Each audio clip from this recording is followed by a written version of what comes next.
All right, old school NBA fans, self-research NBA facts. Got another video for you. As always, just want to say thanks to anybody who watches my videos, subscribes to my channel. I really appreciate it.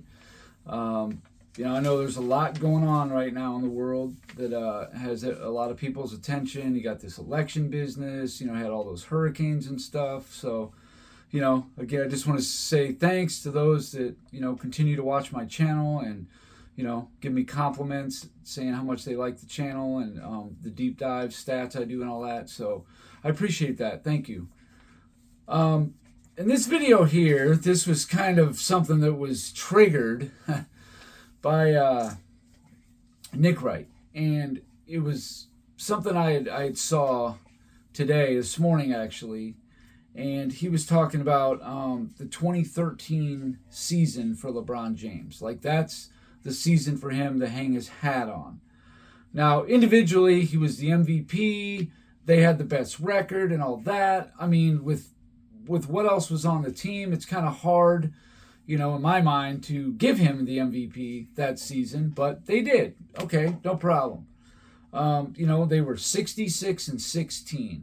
So that is, one of the best records this century of a team that won the championship. In fact, I think only the 2015 and 2017 Golden State had a better record who also won the championship. So, okay.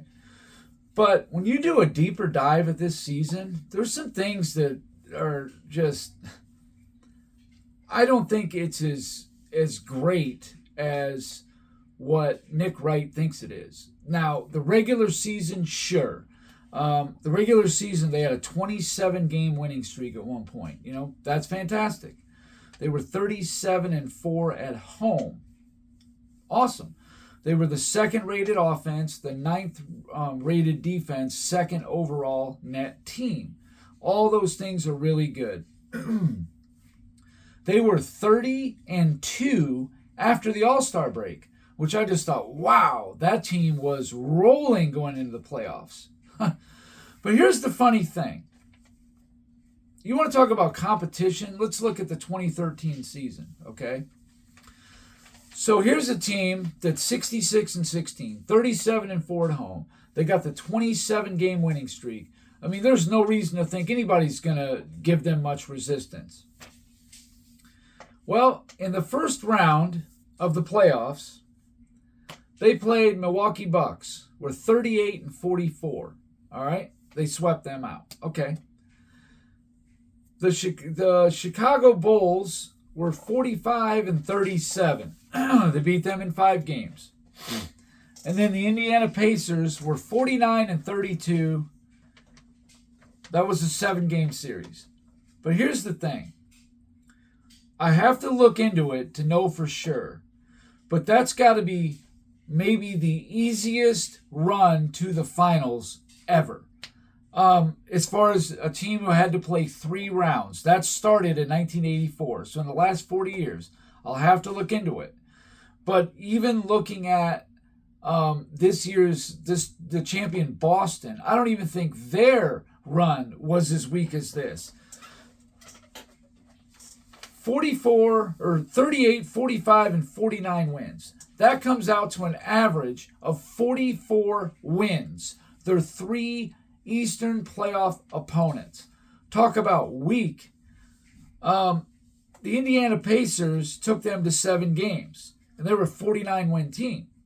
Now, I know the Bulls got taken to 7 by the Knicks, who I just did a video yesterday on that, who were 16 games less than they were. That's true.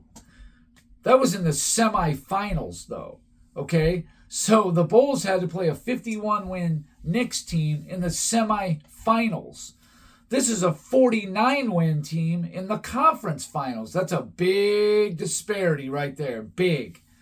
And, Indiana also didn't have Danny Granger. He was their second-best player. Paul George was starting to emerge.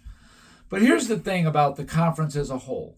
The only team in the East in 2013 to win 50 or more games was the New York Knicks.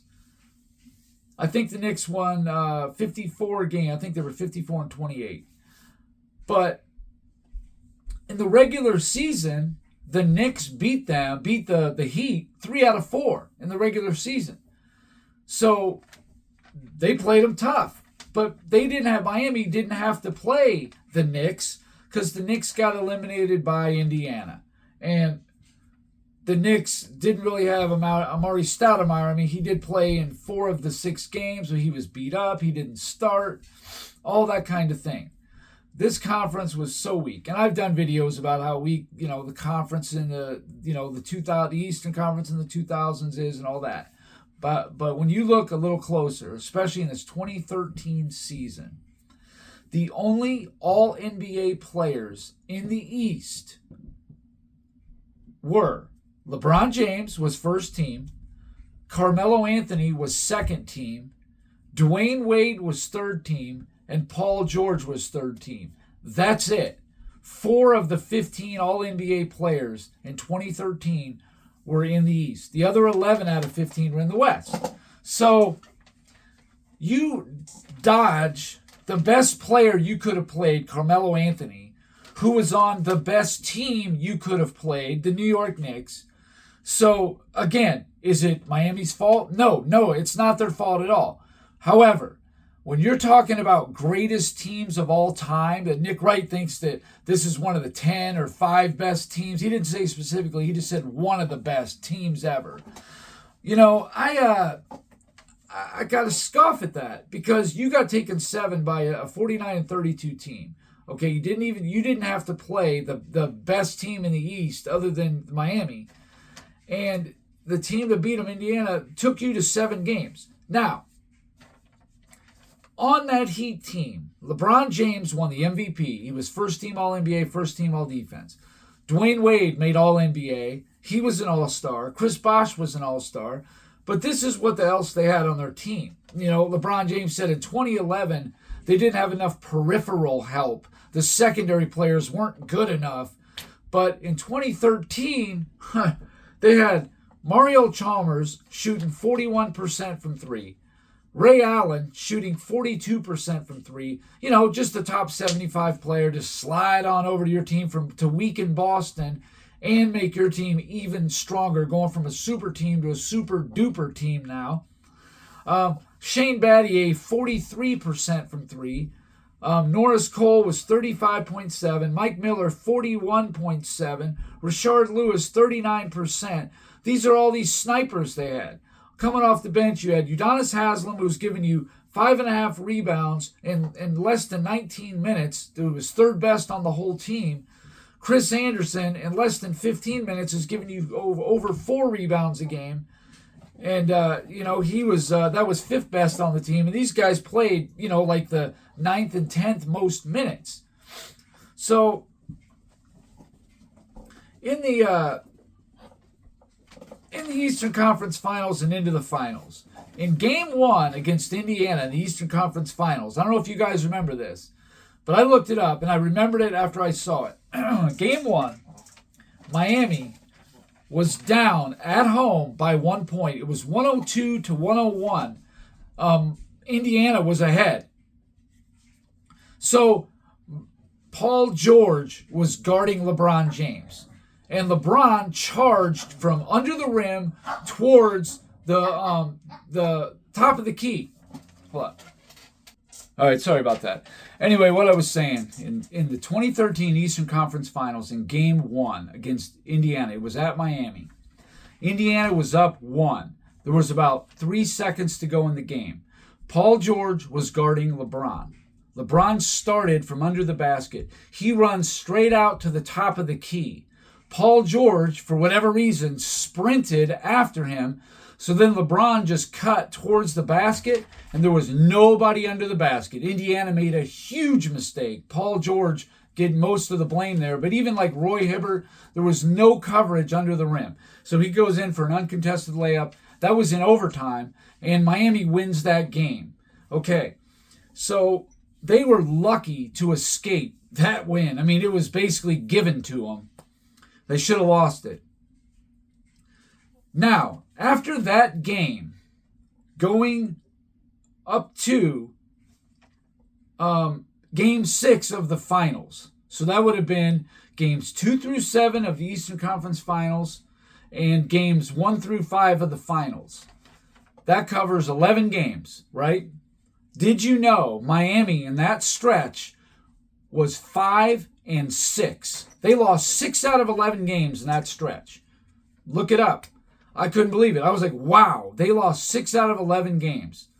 And on the each end of it, the first end, they narrowly escaped where they should have got beat in that game. Paul George made a fatal mistake that cost them the game. They should have won the game and, could have propelled them to win the series. And then on the other end, in the finals, we all know about what happened in Game 6. LeBron shoots, misses. Chris Bosh got an uncontested rebound, no box out at all. Then he had made the right play, got it to Ray Allen, who stepped back to three-pointer, hit the three to tie the game, sent it in overtime. They won it. There were some questionable calls, whatever. Miami ultimately won that game and then won in Game 7. But this is a team that went through a stretch of losing 6 out of 11 games in the playoffs. Sorry, you're not a top 10 team right there. It's just, I don't think so. And in the finals, Dwayne Wade and LeBron James combined for 45 points per game in the finals. That's good, but for them, they were kind of, contained a bit. But outside of the big three, Chris Bosh, Dwayne Wade, and LeBron James, did you know the rest of the team shot 48.14% from three-point land? Must be really nice to have that kind of, weak peripheral help. I mean, that's insane peripheral help. That's awesome peripheral help. But anyway, I just think that this team had an extremely easy time of it, both in the regular season and in the first at least 2 rounds of the playoffs. Now, they were vastly superior to Indiana. Never should have went 7. But Indiana gifted them a game, and the Spurs did the same thing. So this team, to me, was more lucky than good. They also dodged the Knicks, who beat them 3 out of 4 in the regular season. That, might have beat it if Indiana took them to 7 and probably should have won the series, considering they gifted them Game 1. Who knows? Maybe the Knicks at full strength would have beat Miami. So I just think a team with that kind of record, with that kind of firepower, with all things considered, they were very lucky. They didn't really beat anybody outside of San Antonio, who wasn't even the 1 seed that year.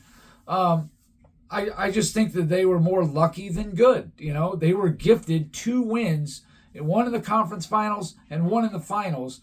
Just gifted, basically. It wasn't necessarily a play that Miami made. It was a bad play that the other team made. I mean, you could look at it that way, that, Chris Bosh was in the right position to get the rebound, but nobody boxed him out. That's fundamental basketball. You box him out. And also with Paul George, fundamental basketball, you always stay between your man and the basket. There's no scenario you let him get behind you, especially on a last-second shot in the conference finals. But anyway, whatever. That's what happened. I was actually rooting for Miami because I like Dwayne Wade. But anyway, that's about it for this video. I didn't know if I never hear anybody bring it up. But I do hear people talk about how great the 2013 Miami Heat were. And all I'm saying is, yeah, they had a really good regular season and first 2 rounds of the playoffs. But, LeBron back then always had issues when he got deeper into it. When Dwayne Wade was in his prime, he helped him get through a lot of that. But in 2013, the knees started buckling, whatever. He was the firm leader by then, the MVP. And you could see he faltered. They lost 6 out of 11 in the Eastern Conference Finals and into the finals in one stretch. Now, I guarantee you're not going to find any stretch where Michael Jordan lost 6 of 11 in the conference finals and finals combined. But anyway, that's it for this video, and thanks for watching. Till next time.